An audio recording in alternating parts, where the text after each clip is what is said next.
Bismillahirrahmanirrahim. Assalamualaikum warahmatullahi wabarakatuh. Saya Fawaz Zudaul Haq dari jurusan Pendidikan Agama Islam Fakultas Tarbiyah dan Keguruan UIN Sunan Gunung Jati Bandung akan menjelaskan sejarah Abu Amr al-Basri. Abu Amr al-Basri, imam qiraat dengan guru terbanyak.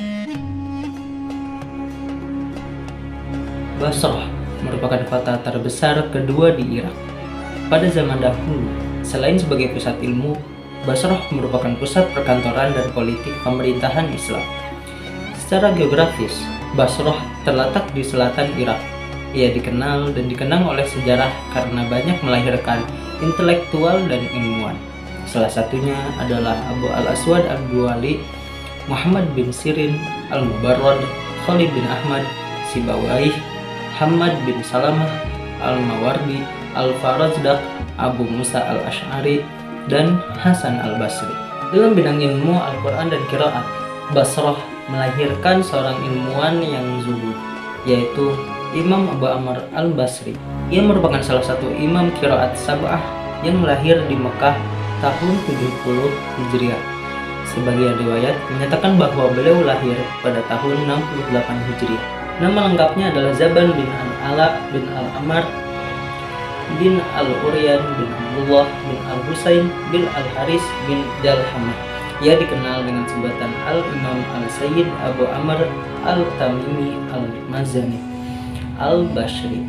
Nasabnya bersambung kepada Adnan, buyut Nabi Muhammad SAW. Perjalanan intelektualnya. Sejak kecil hingga remaja, beliau hidup di Mekah. Di sana, beliau belajar kepada banyak guru. Selain belajar di Mekah, beliau juga belajar kepada masyayikh di Madinah. Setelah beranjak remaja, saat ada kejadian para hujaj di Mekah, beliau melakukan perjalanan atau migrasi ke Basrah. Kemudian menetap di sana hingga menjadi imam dan panutan masyarakat Basrah. Imam al-Basri merupakan imam qiraat yang memiliki paling banyak guru. Tidak ada satupun imam qiraat Sab'ah yang lebih banyak gurunya dibanding Abu Amr. Selain belajar di Mekah dan Madinah, ia juga belajar kepada banyak guru Kufah dan Basrah. Selama dalam perjalanan intelektualnya, ia tercatat pernah mendengar langsung hadis dari sahabat Anas bin Malik dan para sahabat yang lain. Oleh karena itu, maka wajar beliau dianggap sebagai imam qiraat yang banyak memiliki guru. Ada 4 negara yang menjadi tempat persinggahan beliau dalam perjalanan intelektualnya, yaitu Mekah, Madinah, Kufah, dan Basrah. Dalam bidang hadis, para kritikus hadis memberi predikat kepadanya sebagai siqah, terpercaya, dan soduk atau sangat jujur, guru, dan silsilah sanadnya.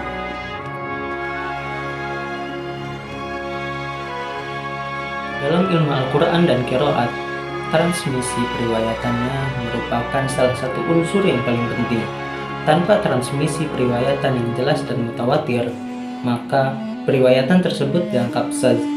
Oleh karena itu, dalam transmisi periwayatan Imam al-Basri memiliki kemutawatiran yang sangat jelas dan dapat dipertanggungjawabkan. Berikut adalah transmisi periwayatan Imam al-Basri. Dalam bidang Al-Quran dan Qiraat, terdapat 17 ulama. Beliau belajar kepada Al-Hasan bin Abi Al-Hasan al-Basri, Abi Ja'far, Humaid bin Qais, Al-A'raj al-Makki, Abi al-Aliyah, Yazid bin Ruman, Syaiban bin Nashah, Asim bin Abi al-Najud, Abdullah bin Kathir, Abdullah bin Ishaq al-Hadrami, Atta bin Abi Rabah, Ikrimah bin Khalid al-Makhzumi, Ikrimah pembantu Ibnu Abbas, Mujahid bin Jabar, Muhammad bin Muhaisin, Nasr bin Asim, Yahya bin Yakmur, dan yang terakhir Sa'id bin Jubair. Komentar ulama.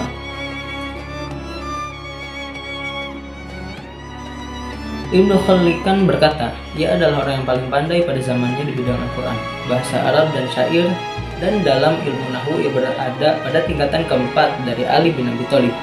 Diriwayatkan dari Ibnu Khallikan dalam kitab Wafayat al-A'yan dari Al-Asma'i, muridnya berkata, Abu Amr bin Al-A'la berkata, Aku telah mengetahui dalam ilmu nahwu apa yang belum diketahui oleh Al-Masih. Meskipun dituliskan kepadanya, tetap tidak bisa menyelesaikannya. Al-Asma'i berkata, aku telah bertanya kepada Abu Amru 1000 permasalahan, dan ia menjawabnya dengan 1000 hujjah. As-Suyuti dalam kitab Bughyatul Wu'ad Az-Zahabi berkata, riwayat hadisnya sedikit, ia jujur dan dapat dijadikan sebagai hujjah dalam ilmu qiraat. Murid-muridnya.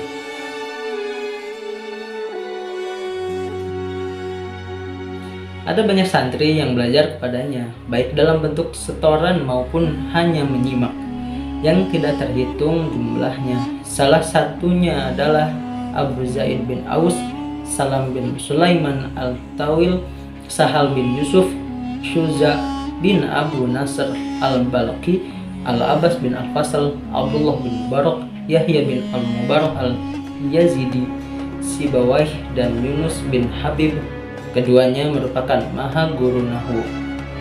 Secara spesifik, Yahya bin Al-Mubarak Al-Yazidi, Sibawaih, dan Yunus bin Habib Khalil bin Ahmad belajar nahwu kepadanya. Adapun yang belajar ilmu adab atau syair dan yang terkait kepadanya sangat banyak sekali. Salah satunya adalah Abu Baidah bin Muammar bin Al-Mutsanna Al-Ashmu'i dan Mu'az bin Muslim Al-Nahwi. Bagian sejarawan mencatat bahwa ketika ditanyakan kapan sebaiknya seorang belajar, beliau menjawab, sebaiknya ia belajar selama masih hidup. Dalam cincinnya tertulis, sesungguhnya seorang tujuan terbesarnya adalah dunia, maka ia berpegang teguh pada tali kebohongan. Setelah mengabdi dan berkhidmat pada Al-Quran dan qiraatnya, beliau wafat di Kufah pada tahun 154 Hijriah. Menurut kebanyakan ahli sejarah, umurnya mendekati 90 tahun. Perawi Imam Abu Amr Al-Basri.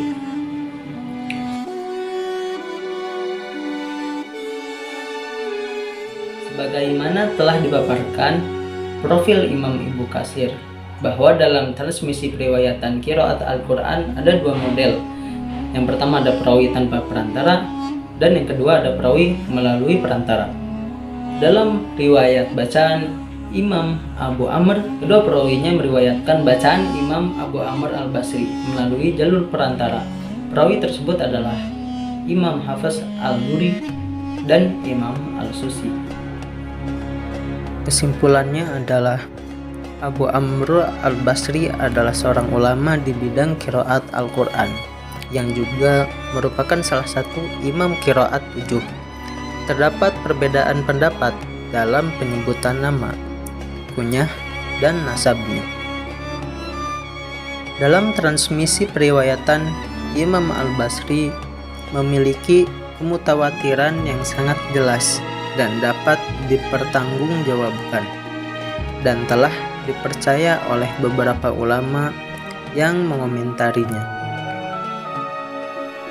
Ia juga memiliki banyak santri atau murid yang belajar kepadanya, baik dalam bentuk setoran maupun hanya menyimak, yang tidak terhitung jumlahnya. Dalam riwayat bacaan Imam Abu Amr, kedua perawinya meriwayatkan bacaan Imam Abu Amr Al-Basri melalui jalur perantara. Perawi tersebut adalah Imam Hafiz Al-Duri dan Imam Al-Susi, dan mereka memiliki beberapa karyanya masing-masing. Itulah biodata dan sejarah Imam Ibnu Amr Al-Basri. Apabila ada salah kata atau salah pengucapan, kurang lebihnya mohon maaf. Billahi taufiq wal hidayah. Wassalamualaikum warahmatullahi wabarakatuh.